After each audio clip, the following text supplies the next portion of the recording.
Alright, thanks for that short break. After the much anticipated break from last episode, we're back with Jason Jagoda here. And let's just hop right back in. And let me just recount what you were talking about last time, how you had approached your college peers about your situation involving your friend Jennifer, right? Correct. I was, I was, like I said, I was stretched pretty thin. I was actually, near breakdown myself almost from just the strain of it. And so I happened to be at school, and we shared a couple classes together. And the two of them, I still remember where we were in, like, some little secluded hallway, or like some stairwell, actually, I think somewhere. And we were just, and they were asking me what was going on, and I was telling them about that I was like meeting with Jen privately, and that she was actually paying me to give her therapy sessions, and it was going pretty bad. And like I said, they assumed it was something sexual, and so they just didn't ask any questions, and I didn't tell them anything about it. But it was good to just for them to have somebody that knew that I was going through something, and just saying that was enough. Interesting enough, I didn't think that little conversation would go any farther than that. It was a relief for me. But later on, like Jennifer, this was one of the eerie things that really put me at kind of almost a fear of this. One of Jennifer's alters was this particular conversation. Later on, Jennifer was telling me about it. About what? The conversation I had with these two people. Oh, goodness. Because somehow, what she had told me is that her alter, her alternate persona. Yes, who is now like awoken and was having dialogues with her in like kind of non-corporeal form. Basically, like she would see this alter like walking around like it was a ghost, and he was able to like kind of he'd walk around like but nobody else could see her other than her. So it's like a visual and auditory hallucination. She would see him, but apparently he could travel around and see things and then come back and report to her what he had seen. And specifically, he had reported to her that he had seen me talking to these two people, and recounted to Jennifer that I was talking to her, or talking about her, to other people, which shocked the shit out of me, of course, and kind of put me on edge, because that's like some psychic knowledge. Well, yeah, exactly. That's what I'm saying. It was one of the things that kind of shocked my belief system a little bit. I mean, I always kind of knew something weird shit like this was possible, but when you're confronted with it, it's because I knew that the two of them didn't tell anybody, and they definitely didn't call up Jen and tell her that we were talking. And so for Jen to have the information and to know the two people that I was talking to at the time about her was pretty shocking.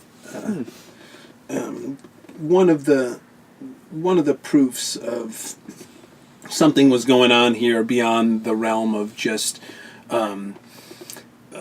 some personalities she made up in her brain to deal with this trauma from an early age, like multiple personalities, was something far beyond this, because here was some exhibiting some type of powers that normal people don't have, the ability to astral project or visit other people. I mean, you hear of such things with remote viewing and other type people that have some type of psychokinesis abilities, but it's obviously not ordinary. Yeah, I mean, it sounds like somebody with that kind of experience, if they could control it a little, that might be what a comic book's written about, right? Sure, and like I said, that book that I had talked about, written by Talbot, Holographic Universe, it talks about some multiple personalities who had, like, after integration, been able to do some really amazing things because they had all these like passive entities like doing work for them, all doing tasks and working together on being able to harness these kind of abilities to project yourself and go visit other places. Because basically that's what this alter of Jen's, his name was Geo, and Geo told me most of the time, because eventually we spent a lot of time talking and having discussions. And So let me get this straight. Geo was another personality that was yoked in who you knew as Jennifer. correct. And according to Jennifer, Geo and Jennifer always were. They were kind of this cosmic twin that came to kind of bridge this gap, because Jen was on one of those first waves where she was like one of the first waves of these where you see more common these days with a transgender. She was born physically a male and knew at a really young age, 4 or 5 years old, that she wanted to be a female. And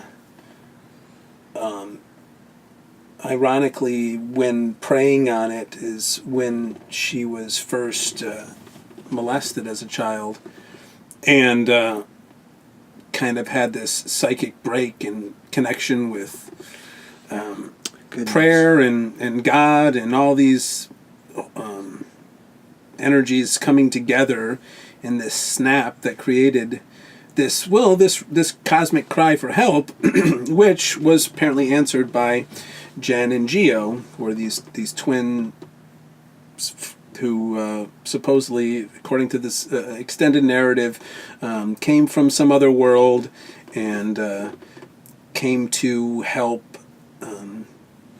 allow for this transition, for this little boy to eventually become a female. But that wasn't going to happen in early 60s when this child was alive. And so it was going to be some time before this little boy was going to be a girl or be accepted as a girl. And so these twin personalities of male and female came brother and sister to kind of cohabitate the body. And Jen always remembers there always being a Geo. She doesn't have any memories before without Geo. Jen and Geo were always together. And so according to this narrative, whatever original personality that Jen was before the initial abuse was kind of really archived back in the recesses of her subconscious, to never be seen again. Suppressed, right. Oh yeah, super suppressed in the fact that I never met the personality that was John. That was her original first name. I mean, the way you explain this to me, since I've known you, is that Jennifer was the identity of that person, and that the identity... She was the strongest personality in control of that identity. Actually, Geo was when I first met her, but didn't know it.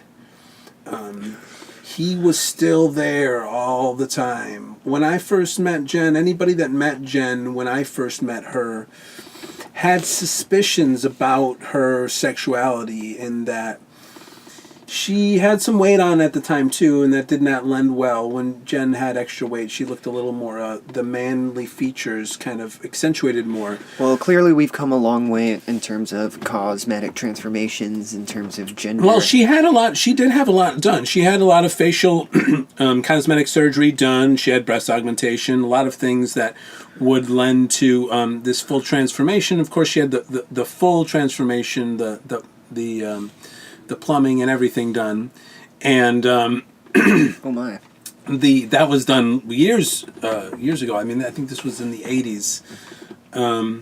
Anyways, and in Mexico, by the way. In Mexico. In Mexico. Oh goodness. I think it was the only place that you could have it done, but I think some of the best surgeons at the time were operating out of Mexico. I think she had one of the guys that did her surgery was one of the ones that he might have been famous. There was a guy that famously did like a ton of them in Mexico because it was the only place you could go get it back in the 80s. There wasn't anybody in the States doing the surgery.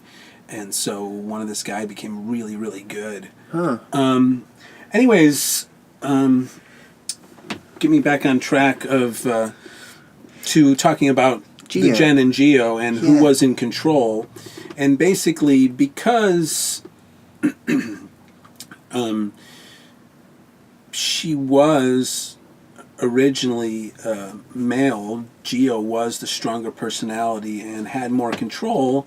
And as far back as Jen could remember, there were always some gaps that she couldn't remember. And because Geo was the one controlling all the strings, really, and had more full memories than Jen ever had of what was really going on. And kept him with him when he left. Because eventually Geo left in this big ritual ceremony, which... Interesting.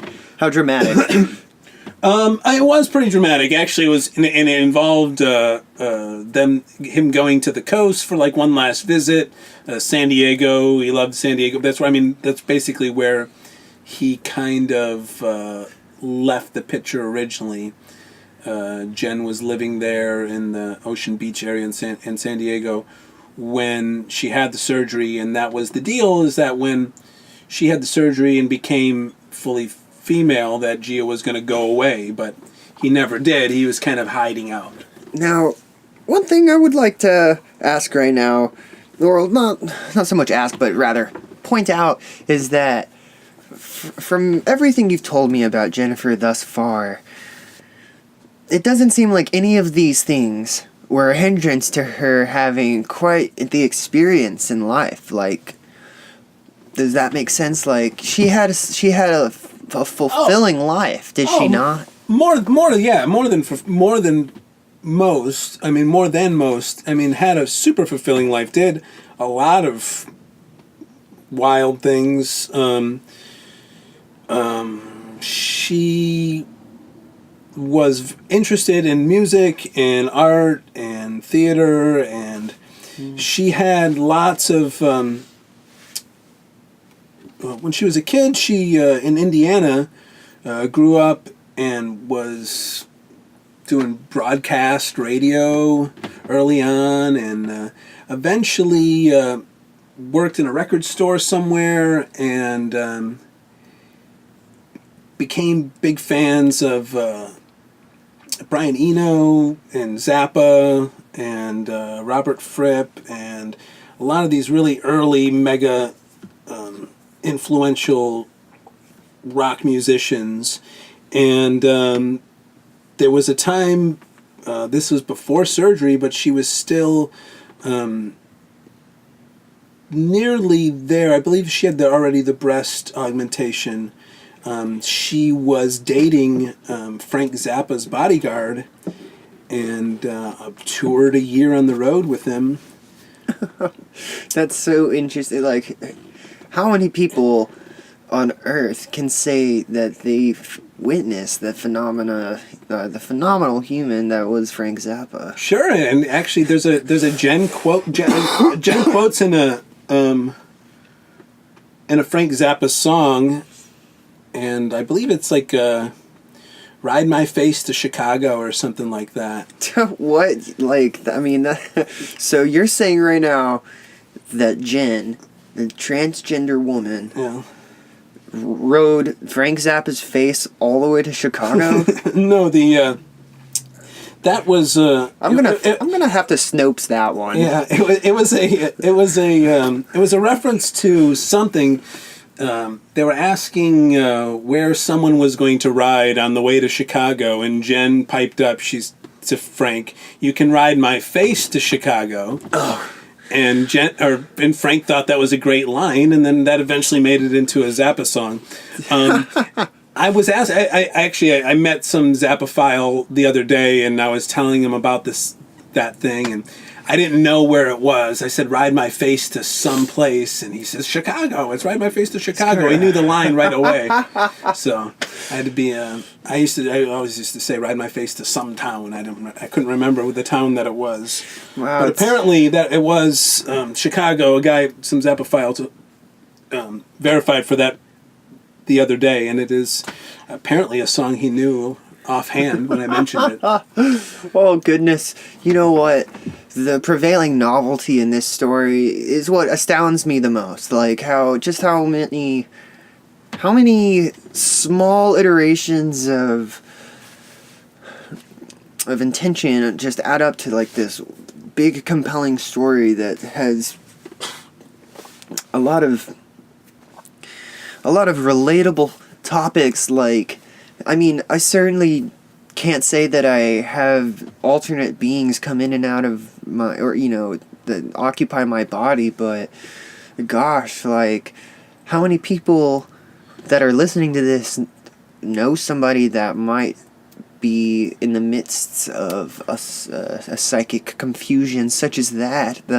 I mean, it's a rare one. I mean, to be certain that this is not something that happens very often, and hopefully rightfully so, like I said, because 95% of these happen when there's extreme psychic distress at a young age. Like I said, almost always some type of horrible abuse, sexual in orientation. And, I mean, there are those that say that this happens ritualistically in certain areas in order to create things like this during these government mind control programs, this MK Ultra program that has always hinted to, and people speak, because that's the one that we found out about. Who knows how many other ones we don't. I mean, people always talk about that one because there's good documented proof about it. But who knows how many different programs there are that we don't know about, and no one knows the name of them. Anyways, why do we know that one? Oh, well, not that was because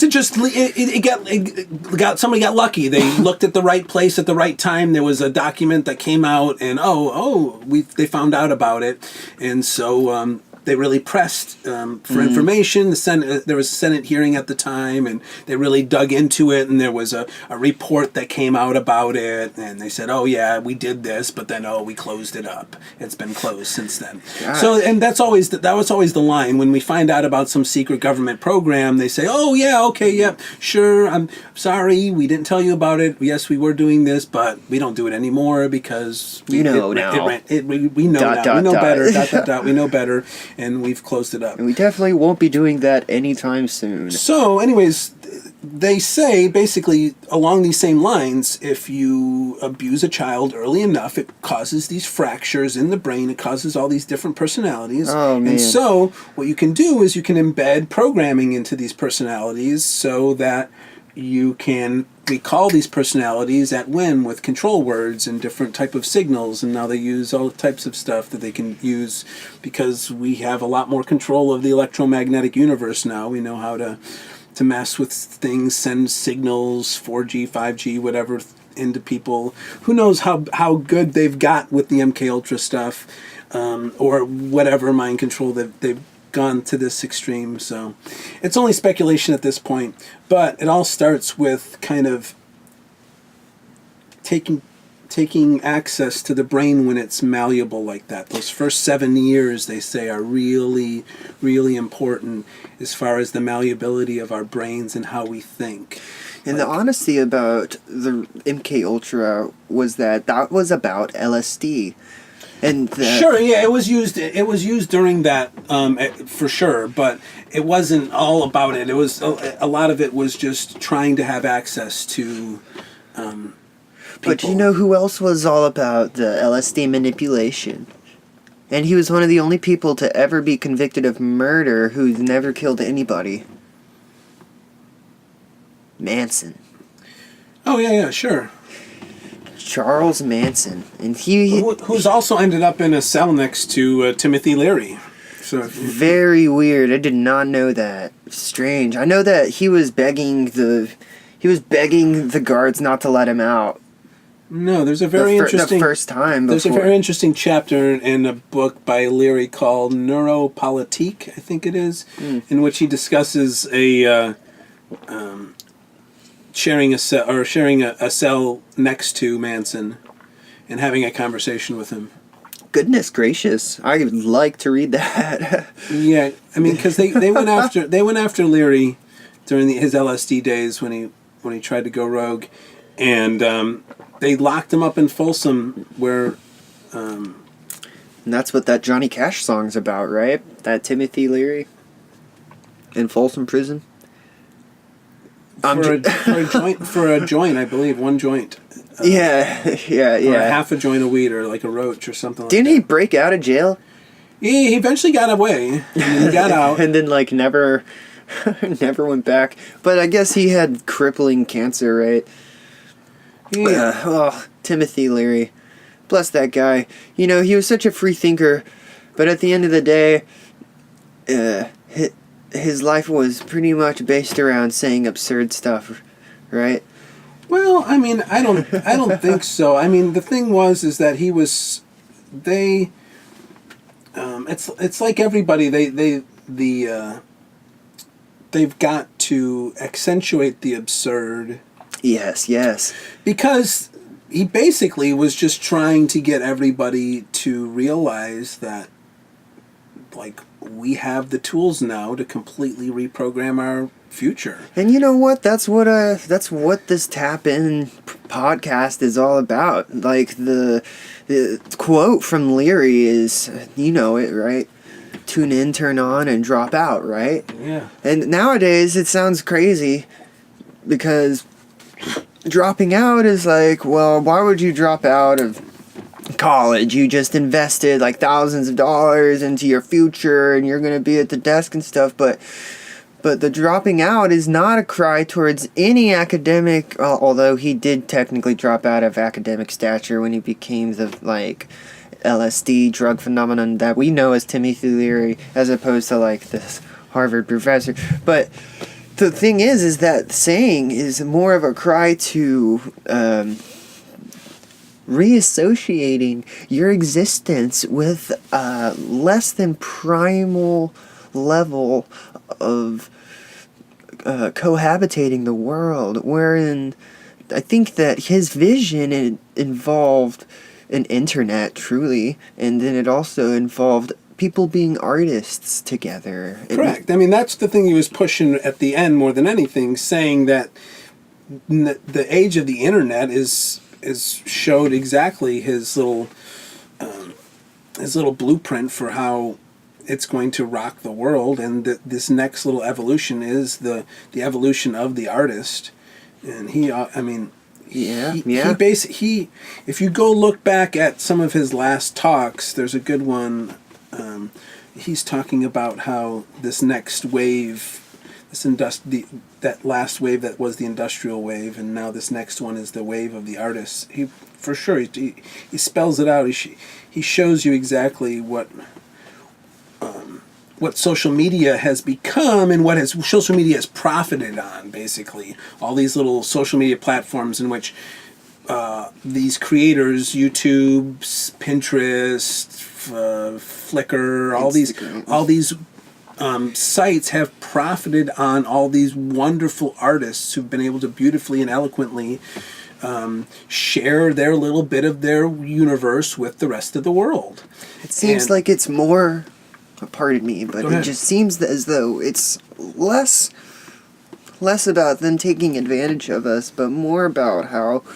Well, they haven't gotten it in. Here's the thing. Taking advantage of, I say, is because those creators who have made YouTube popular are getting 0.1% of the profits that YouTube is making. Oh, yeah. So when I say take advantage of, all the people that post all this wonderful content Facebook and Twitter, and what are they getting paid for all that content? Diddly. Like nothing. Diddly, yeah. Correct. I'm saying when I say take advantage of, right now we're in the revolution of the artists. There's artists creating massive amounts of content these days, but they're just still getting taken advantage of as they have been in the old, and they're not getting paid for it. And that's why we had that idea of Artcoin so long ago. I mean, we found out that like the cryptocurrency made for artists by artists by the name of Artcoin already exists, and it's actually like the opposite. It's like the dark, like depressing version of what we had envisioned, but it's pretty much this idea that art is inherently more valuable than money in the first place. So like to say that it's like worth money at all, and this is why that Banksy photo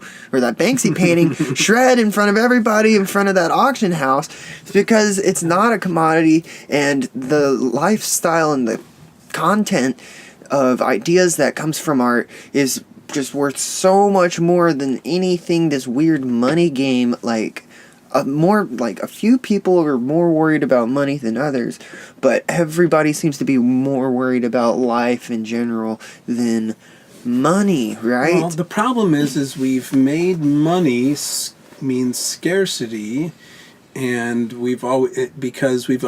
money is hardwired in association with survival. We've hardwired that into us for sure. You can't survive without money. And so when you start messing with that principle for people, you can't take away the money aspect, because it means survival. When people are still worried about cash, they can't think of anything else. And until survival doesn't mean money, we're not going to get anywhere as a species. We got to somehow get rid of this aspect that you need money to survive. Well, it's certainly a part of life, and I mean, it's definitely a way to accumulate a sense of influence on society at this point. Like, if you have money, you can do what you want.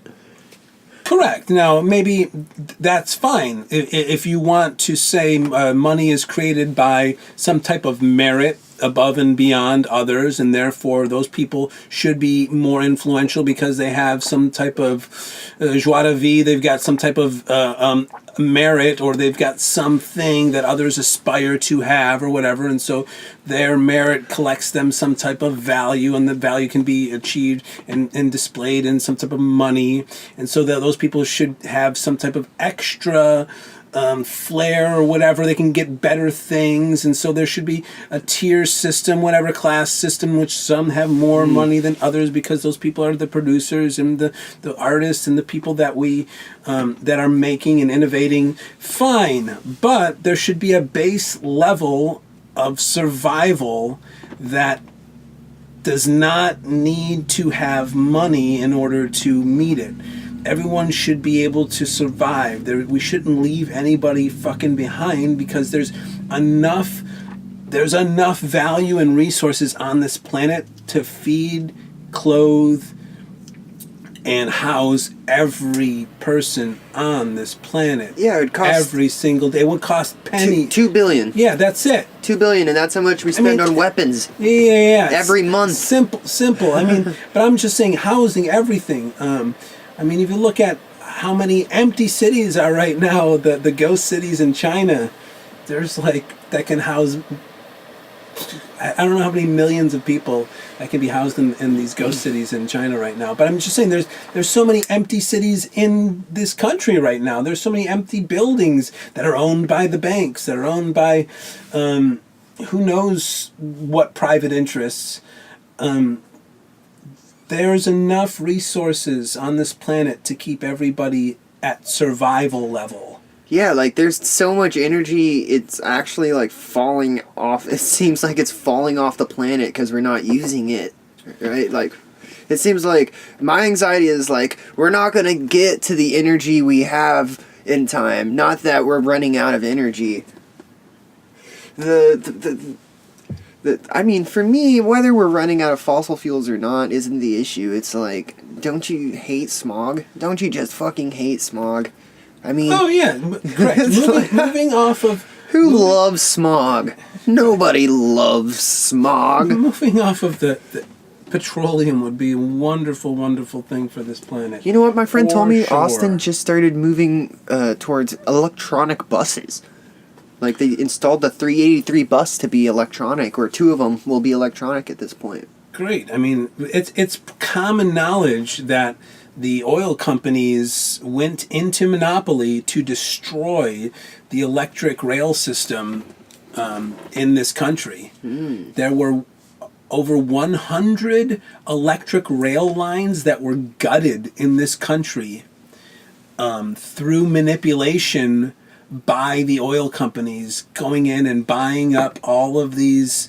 They created this subsidiary company that nobody knew about, that they formed, and they went in and they created all these diesel buses that were so much more efficient than the rails that were in these cities, and so they gutted all these electric rail cars. And famously in LA there was $100 million rail system gutted, electric rail system gutted, to move in the gas guzzling diesel GM buses. What a sinister syndication.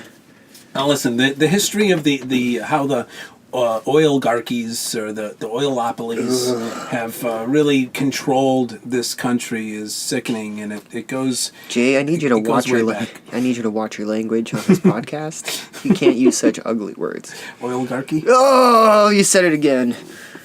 Jesus. Well, I guess that's why it's a good thing that communication has been increased for everybody on the planet, not just like people in the military. You know, like now people can communicate and converse with each other that have like minds through things like podcasts and the internet. And I think that you're not the only individual, you and I certainly aren't the only people who think that there's definitely a future within this whole life, and I certainly am not giving up hope. Like at one point I remember I was at workshop with Maynard James Keenan and Alex Gray and his wife Allison Gray, and he was on tour for his book that had come out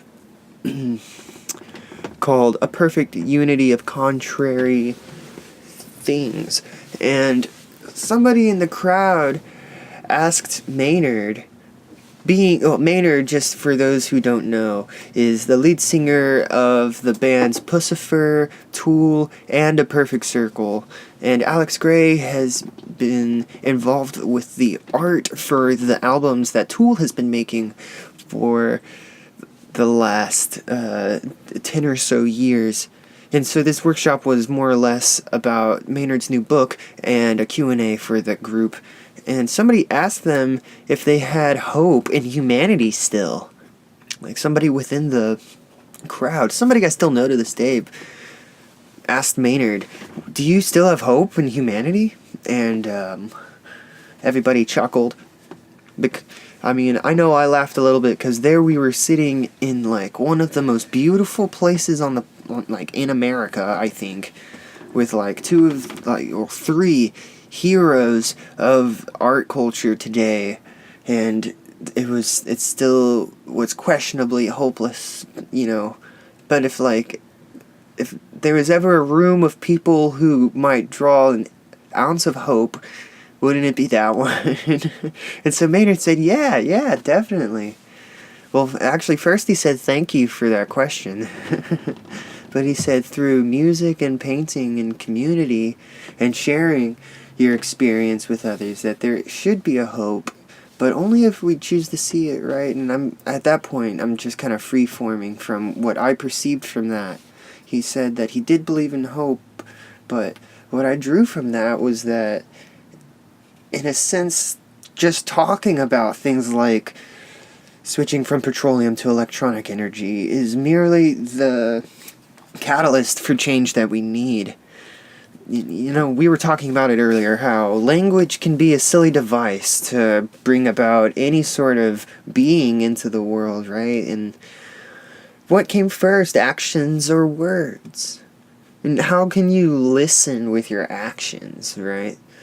If you're listening to someone's words who's trying to convey their experience, you know, what is that action? It is I believe it's just being, right? It's a simple thing, right?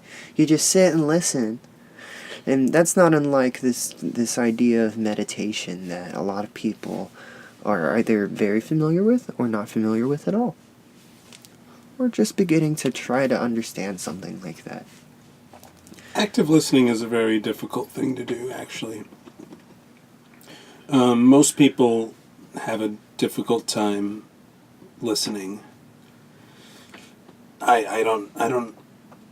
As someone who listens a lot, I can see how it's easy to be a bad listener. Yeah, totally, yeah. Absolutely. That's where ADHD comes from, man. I swear to God. It's like, these kids, it's not that they're having trouble paying attention, it's just that there's so many things to pay attention to. There's no way they'll be able to focus on one thing for more than 10 seconds. And that's our fault as society, not their fault as a human who's underdeveloped within a situation that's not unlike it's kind of like a culture blender at this point, right? Oh yeah, What's your feel on that? The kids' brains right now are at a level that none of us can understand, really. And you're a father, so you've been watching a child for how long now? I've got children that are 16, 12, and 11, so it's been a while. It's been many years watching them develop. And one of the first books that I ended up with in the library Jen ended up feeding me was a book by Marshall McLuhan called Understanding Media. It's an old school book from the 60s they used to give as a required reading for media majors or communication majors. Anyways, it's all about how the studies of how the media in which we get our information shapes our brains and how we see the world. And that just like having access to the written word changes the brain in such a profound way that we see the whole universe differently. And evidenced by this, they would take different pre-literate cultures that they had found throughout the world, and they'd show them like pictures on a movie screen or a television. Oh, interesting. And show them and they would react so strangely to certain things. Like when someone would come from off of the screen and walk onto the screen, or someone would walk off the screen, they would really have a hard time with understanding that. Like, well, you know what the first movie was, right? It was a horror film. Yeah, the train. Yeah. People literally like run out screaming because they thought they were like about to die. Sure. Super interesting. So super interesting. So basically that we're saying that even those old cultures. Well, yeah, but even cultures who had never seen moving pictures before, if their culture had been introduced to reading and literature or not, changed drastically how they would react to pictures or art or movies or the actual written word itself. Anyways, so he had this whole theory about different types of media were hot or cold, and this whole thing about how it just different types, radio as opposed to TV and the written word, and what they had done to our brains and how they had changed how we see the world, and had these different ideas about that. And I think to these last dozen years and how technology has changed how we consume media so drastically that these kids who are growing up in this fast changing world, their brains have got to be something we've never seen before. And so when I was talking about earlier about how, like, I think that this new all these technologies and this new way in which there is no more privacy because we're putting it all out there, and how it's forcing us into believing or to preparing us for this evolutionary step into telepathy and shared consciousness. And I think these kids' brains are changing towards that end. It's like they're molding they're seeing the world in such a different way. Like, my parents never thought in a million years it was that they could communicate instantly to someone on the other side of the globe, unless they eventually, like my parents, there was telephones and then the idea of the satellite, they got into the idea, we could bounce things off a satellite, and that slowly crept into the consciousness. The kids don't even think about any of that anymore. They don't have to, because it's always been, they can communicate with anybody on the planet always, instantly, that it's always been. They don't know any different. It's really interesting. I was growing up pretty much as the technological advance in the society was growing up as well. So like I was I didn't have internet at home, only at school, until I was maybe in middle school, right? So like 11 years old, right? 11 to 12 years old. But in that time, everybody, from the time I was born to the time I was about 12 and then some, people were just then beginning to acquire cell phones and internet in their homes and stuff. And so I got led into it pretty easily. Like, I felt like I was like growing up at the same time as technology or so. But it seems that now when I go to a restaurant and everybody's just looking on their phones, or sometimes, I make a point just to put my phone away so I can talk to my friends who had to watch cell phones they had to watch cell phones, just like the Borgs, assimilate. They had to watch cell phones assimilate society. And it's very strange because, man, if you take someone's phone away, I mean, the argument is that you're isolating them, right? Now, if you don't use technology, you could be considered a hermit. Well, I did a year once without a phone, a little over a year actually. I think I did 13 months without a phone. What year though? Within the last 4. I think it was about 4 years ago. That's pretty impressive, honestly. Yeah, maybe I did 2013 without a phone. 2013, 2014. It's one of those years I did without a phone. And then after that, I did the whole year with just a flip phone. I still have mine just in case. Yeah. It gets too heavy for me. But I'm beginning to realize that all these social media platforms that people say to be having problems or like addictions to or something, like it can be used responsibly as a tool to just get on in life. And I've just got to say that there's a few times where I've gotten online just at the right time and talked to the right people and got a gig or a job that I would have never gotten if I hadn't just gotten online and gone to a social media platform. People hit me up all the time, and it's a good way to use a business perspective online, but then it becomes less of like a personal connection and more of like a...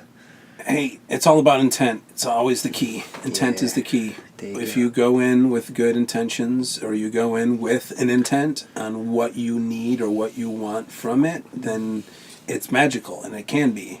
And like you said, you can have some connections that you never thought would be possible and wouldn't have been possible 15, 20 years ago. No less a generation ago or two.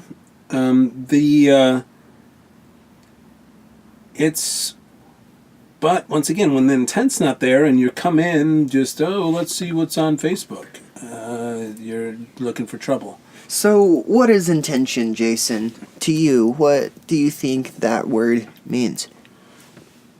It's the creative spark. It's the thing that drives this whole place. Without intent, there is only chaos. But you know what's interesting? Something I've come to realize lately is that you don't need intent to survive. Well, no, that is the intent. That's the primal intent. That's the I want to live. That's like the embedded intention that's in your DNA is that I want to survive. And so it's a really tough one to override. Because it's built into the fabric of every being on this planet, that survival instinct. For me, it seems though that the intention to really live a life is not always present. And sure, I'm judging parts of society that I don't know hardly anything about. But I know all too often that people will be caught up in the motions of situations that they found themselves, that they've implemented into, and then when they're so deep in it that they can't undo it. It's always a question as to you're surviving because the other people are coddling, right? Like you can be nurtured. They follow. Here's, like I said, it's the intent. That's the survival is the primal intent, and so if you don't have an intent, you will just kick into that as being your only mover. Exactly. Is survival, and when you're just surviving,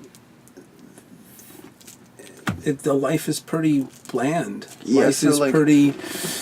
But a lot of people they just soak it up, and life is so scary for some people that they have recessed into a comfortable little survival bubble that they've put themselves into. Mm-hmm. Oh yeah, I've been there. I know. And they don't come out. And we as a society, as said, as long as you have your own private bubble and you don't come out and you don't as long as you contribute somehow to society and make money and pay your rent, then we think that's okay. And so we need to foster some type of new way we help everyone. And I mean, the thing is that we talk about did you hear the roar of that motor as soon as you said that? Yeah, Jason. Well, I don't know if but I'm talking also about the ability for us to do that. Once again, hinges upon privacy, and not everybody wants help. Not everybody's ready for help. Not everybody. Hell, I have a problem with this all the time. Help is one of the hardest things for me to do, or ask for. To being someone who likes to help others, and being someone who is pretty much someone who is in service most of his life, because I feel like I'm so grateful for all the privilege that I have had in my life, that I felt that I'm at a position where I should give back, and that's the best way to be grateful for privilege, is to give back and to help others with the resources and the abilities that life has given you when others have been given less. Let's talk about that. It's a difficult thing to speak of, but I think that we can really get into a certain concept that exists within the concept of privilege, and how privilege is a word, but is it also an action? Like, is it something that we've constructed or manifested through language, or was it there beforehand, i.e. within the action world before language was ever formulated. Like, here, let me explain. So we've got words for run, you know, but that's more of an verb. So privilege is, here, I'm gonna look it up. Well, can you on your phone? Let's look at privilege. My definition of it is something that you are entitled to via work or having been born into, something like that. And see, something I really like doing in this podcast is dissecting the roots of language and like why we would even need to use words like privilege to explain to somebody like this person has more than you because they're privileged. Well, that's basically the essence of privilege in its definition. It's just having a special right, advantage, or immunity granted or available only to a particular person or group. So that is it, that there were some people that were privileged to something else. And there are always going to people that are be privileged to something that someone else is. Basically, it's access to maybe some knowledge that someone else doesn't have it. The thing is that we always think privilege means it's non-transferable. But Interesting, okay. Privilege can be transferred to others when you don't guard your privilege. It's guarding of your privilege that causes the negative connotation of the privilege. But sometimes guarding that privilege, the occult that has come in to guard privilege is to put a shade on it to cover the privilege, to obscure the fact, because of course what occult means is to obscure and to block maybe those who are not ready for whatever information. There has always been there's always been a notion that truth can only serve those when they're ready to receive it, and to know a truth when you're not ready to receive it is to just leave you in madness or leave you in a state of doubt or confusion because you're not ready to understand it yet. The truth needs to be built upon other truths. Some truths need a foundation of truth before you can understand it. And so the truths of this world aren't always easy to swallow. So therefore, there has always been needed a level of progression, a level of occult that has come in to now, for good or bad, some people say that this has dude, caused... you sound like a politician right now. Like, there's levels of truth that you just don't even want to hear, man. And that's why the government's here, dude. Just to let you know what you need to know so you can get on with your day. Well, all right, like I said, once we come back to privilege, that it is. Because essence, what you're saying, well, what is privilege? We go back to that. Is knowledge gives privilege. And so therefore, it's always been those who know the secrets or are able to access certain things that gain power, or basically powers granted, or whatever special advantages, privileges, the advantages, the powers granted to those special people. Why? Because they figured something out that is useful to others. Some knowledge, some truth, when applied to this world, brought a result. So let's talk about... There's two things I really want to talk about right now, and I'll let you choose one, alright? So the first one is, maybe we could talk about what are some privileges everybody on the planet has. Or we can talk about how you give privilege and its relation to intent. So just let me say them again, all right?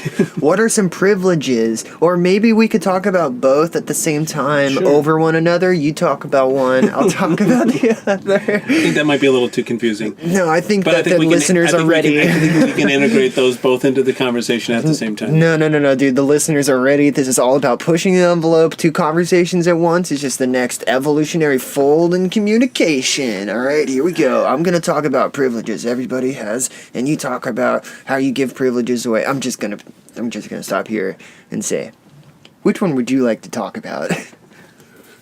Well, I mean, I was going to go into privileges that everyone had originally, so. Oh, I'm sorry I interrupted. that was an easy one for me to jump into. The next one I still have to think about because I was already preoccupied with the notion of. All right, I'm gonna link that in. But go. Well, I mean, the privilege that everyone has. See, you don't even remember what your second thing was, do you? Yeah, I totally do. Okay, so privileges that everybody has. We all have the privilege of being alive, of drawing breath, of being on this planet. Some of us here in this country have a lot more privilege than a lot of people across the globe, in which we're born into a country whose monetary system has had a stranglehold on the monetary system of the globe for almost, 100 years, in which the U.S. dollar has been, actually not 100 years, but the U.S. dollar has been controlling the monetary system of the globe for a long time. So being born in this country gives us a privilege above a lot of other countries. Like, a lot of countries are westernizing based on how people want to be like us be like America because of the influence we're having economically in those places and military presence within those places, right? Well, military has been a big influence as well. And then when you talk about the social aspects, let's talk about the television shows that has come out, the music that's come out of the United States. I mean, there's some stuff that's come out of Great Britain as well, and I guess India that has been influential stuff in English language. And I mean, I can't express how much influence something in me being ignorant of any other language other than English. I couldn't tell you another Chinese-based production company or film company that has a big influence, but I'm sure there's Chinese companies that have huge influences in that market. Well, imagine how the drug culture has evolved in Mexico simply to the drug demand within America. Like, that's an interesting effect that the culture that we live today, that links back to the ADHD conversation we were having a little bit ago, is like people really are into stimulation from a very young age. And so that kind of cultural situation has turned Mexico into somewhere that is not known as being a very safe place. It's heroin has turned Afghanistan into a place where people don't know is a very safe place as well.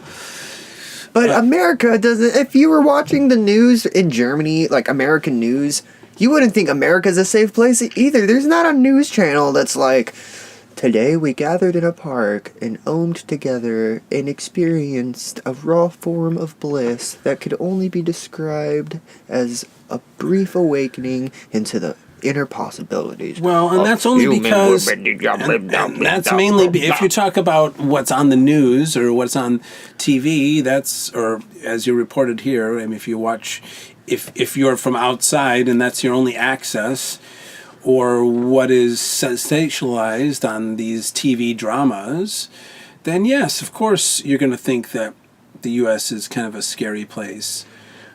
Because on the news, of course, sensationalism sells. If you tell like warm, touchy-feely kind of stories as the base of your news broadcast, you're not going to keep people interested enough. You need to people need to watch the news, or else they need to make sure that they stay tuned, come back, don't go away, because... And on the next Happen podcast, we reveal the meaning of life itself. Stay tuned. Don't go away, because yes, if you don't come back to the next one, you're never going to figure it out. Or, you know what, there's a homicidal rapist in one of the Austin communities. Stay tuned to find out which one. God dang. Ooh. I mean, God bless us. Exactly. I mean, that's a little more truthful than I would like to say, man. My goodness. That wasn't that long ago, man. That was literally like 3 years ago that was happening, right? I don't know. Tell me, listen, I haven't watched the news broadcast in a long time. I have friends who watch the news, and then I hit them up. I'm like, "So how's the news?" And then I was talking about this earlier over a cup of coffee with Monica, nonetheless, and we were talking about how, like, that's pretty much who the president is supposed to be, right? Like, the dude you go to that ask about all the shit. You know, you're like, "All right, man, what's going on today with America?" And then and I was going to take it to you too, and then his little tweet it out to you. Oh, dude, don't say that. That's a joke. That's a joke. That's a joke. I'm just... Well, I mean, I brought up what he's supposed to be. Okay? Or they. I didn't... Who? Who are you talking about? I don't know. Okay, well, you know what? Honestly, Donald Trump is the elephant in the room at this point. Is he not, though? You know, like, that's like one thing that everybody's like, "Man, don't talk about it," but I'll wrap it up really close. You know, we don't need to stay on that too long, just because I think that there's more important things to talk about. But it all ties in, honestly, to, like, how it takes intention to strut that privilege, man. Correct, and hopefully somewhere everybody that I know that has ever personally met the man has said that in person he was a honest, genuinely nice individual, and so someone you can't fool everybody, and so somewhere at the core of someone who's honest and genuinely nice is usually good intentions. And so we can only hope that this man at his core has some good intentions, whatever they may be. I think nobody knows. Correct. Nobody knows what the damn things might be. That's the We're scary just hoping part, that they're positive. Well, and I tend to believe that they are in some weird way. The road to hell is paved with good intentions is what people have told to me, but the thing I hate that phrase. I think it's been used against me. Well, not I think that for one's, me. I think whoever said the road to hell is paved with good intentions was the devil himself, because he wanted you to think that that's it. And like I said, intention, I think, is the only way to enlightenment. Once we realize that everything that's ever happened to you is because of your own intent, because of your own permission, you're freed from any judgment you may lay on anybody else other than yourself for whatever predicament you get yourself into. Well, here's this one idea that I've been thinking about lately, about security theater. You know what security theater is? No, I don't think I do.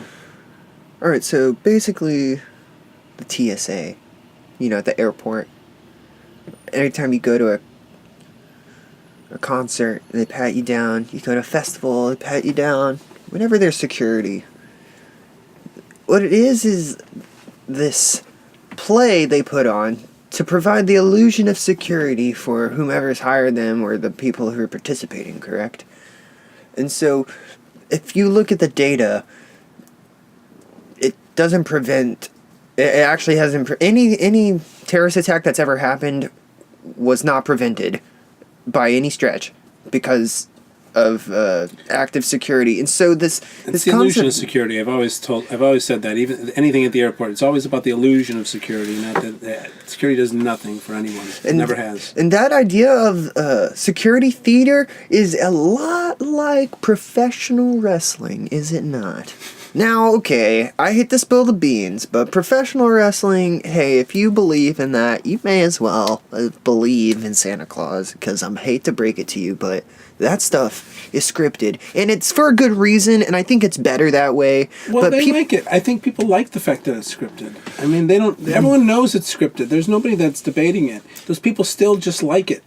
I don't know why. I don't know. I watched some lady the other day was watching wrestling, like streaming it, YouTubing it or whatever. She was watching some new wrestling, and she's just watching some guy. I mean, like you could obviously just go through to the match or whatever, but she's not watching the match. She's just watching the guy getting up there and jawing at the guy. Well, I guess there was a little a typical, after the guy's up there screaming and talking some trash about a guy, he does get ambushed with a chair and some crap.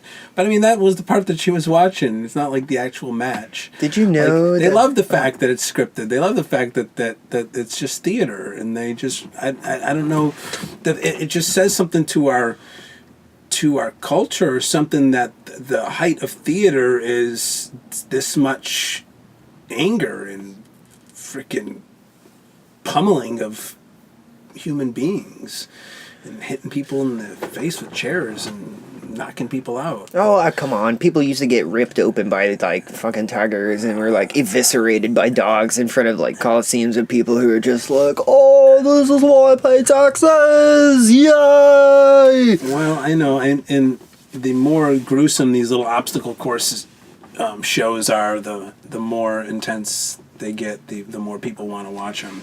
Yep. So, yeah, I don't know. But the thing about it is that, did you know that more people watch WrestleMania than the Super Bowl? Oh, yeah, of course. Because WrestleMania is the World Wrestling Entertainment Company, right? And it's a global enterprise that tours all around the world, including tours for overseas soldiers and stuff like that.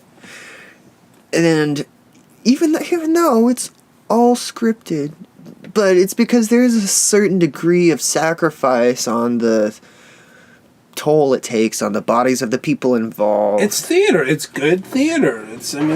Exactly, and it connects a lot of people all over the world. But you know who's really, who's been a persona on the WWE multiple times as being enemy of Ed McMahon? Are you trying to drop Mr. 45 himself? Mr. 45. Come on down. It is Donald Trump. It is. And the concept's really spooky to me, man, because if you think about it, the idea of it all being a script, the idea of the persona that you're able to play just to entertain and succeed at the end of the day to get the bottom line. That kind of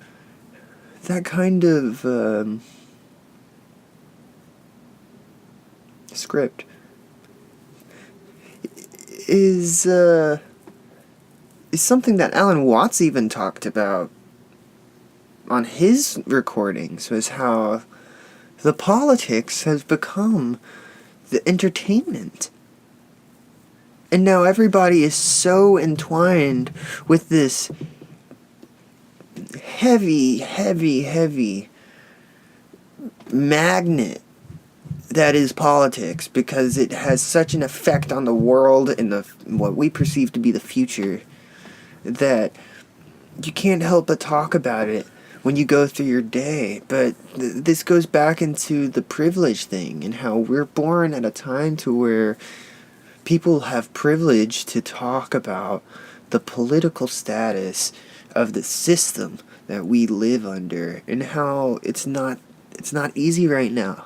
It's not easy. I've seen tons of people on both sides of the work desk, and it's a struggle on all sides. Oh, people are pissed off, for sure. Everyone's angry.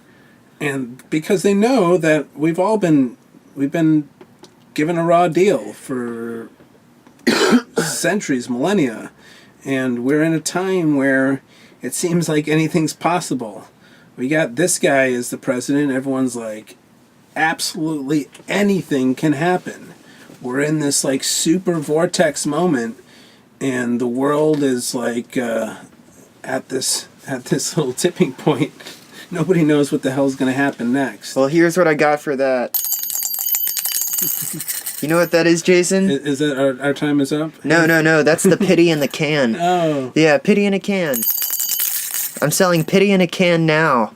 If you're a victim or feel like you need pity right now, just comment on the thread of this video on YouTube and I'll be happy to send you a sample of pity in a can.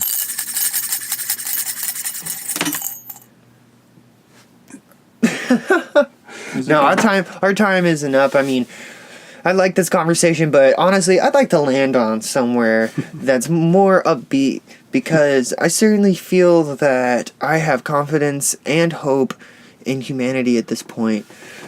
One of the key points of that story about being in a workshop, in the crowd of the workshop between Maynard, Allison, and Alex Gray, was that it was on November 11th of 2016, merely days after this last election, and all these questions were coming from a crowd of people that were, man, it looked like people were looking for something to believe in, and to be honest, like being in a sanctuary away from it all was a very weird situation to be in. But what I took from it was that the personal truths that everybody has a privilege to, that can awaken your sense of purpose in the world, they take all sorts of forms. They're not just one. And it's not just being a painter. It's not just being a musician. It's not just having a podcast. It's whatever anybody's doing right now to try to further their understanding of why they're here, that lends itself to the privilege we have to take matters into our own hands as we become more and more aware of our surroundings, right? Sure. And speaking of why we're here, but dude, thanks so much for talking to me. I'm glad we could wrap this up. And you know what, dude, honestly, the more I think about it, it is our privilege to talk about the awarenesses that we bring to light by talking about friends like Jen, or, people like fucking Donald Trump, or, like anybody that we find that we have a sincere amount of work to do by appreciating them. And I know it's hard. It's not like I want you to appreciate Donald Trump, but listen, I mean, I believe that I had a privilege of knowing Jennifer and knowing who she was fully. And I mean, of course, we've only really brushed a tip of my experiences with her and things that she taught me through her experiences, through her and Geo and the other alters that I would meet and communicate with. But you talk about the privilege of everyone's got their own intention. Their own intention and their own little connection with what they are privileged to that others aren't. Sometimes that is some secret knowing that only you, I mean, everyone has a certain amount of privilege unto themselves in that you are the only you that will ever be. And your thoughts are your own personal privilege to no one else. It's the last form of privilege to be surrendered, and if we ever come to the idea of some collective consciousness, those private thoughts. And everyone has a lot of private thoughts about our president, so there is some privilege connected with him for sure. But so many people have the intention to share the privilege they have to their thoughts. They do. It's More like and more, a whip. More and more these days, people are exactly sharing their thoughts with everyone, even if you care to hear about it or not. And unfortunately, there's a lot of negativity to a lot of those thoughts, and we should be using this time and this great energy and that has been created with this massive precipice that we're on to think of new thoughts, think of new ways that we can take government and change it. If you feel like this shouldn't be happening, there should be more of you out there running for government or trying to come up with new ways to create a new government, to ways to break away. I mean, I there's a friend of mine, and I've been talking about for years about how if you want to change the world, bring the world that you want to change somewhere in the world where it wants to change. You can, and there's enough people in these major populated cities that you could create little breakaway societies. And if you get enough like-minded people to meet and group up and online or whatever, and then you all pooled your resources, and then you all moved in mass to some abandoned little city somewhere in the country that has a very low population, and you vote yourself in as the mayor and the sheriff, and you take over the government, and you go in and rebuild a whole society unto yourself. I mean, that's pretty extreme. But it can happen. Is what I'm saying is that people don't realize that kind of project can happen.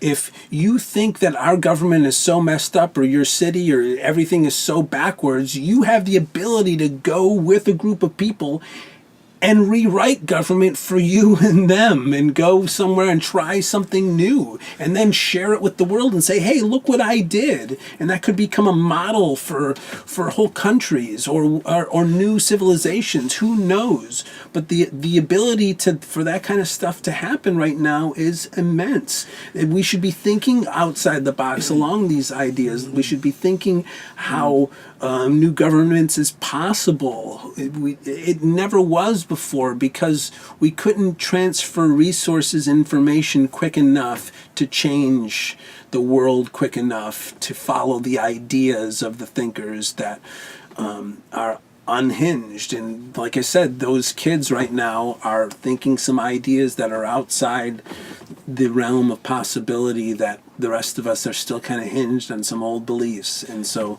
look to them to show what some new form of governance or world might be.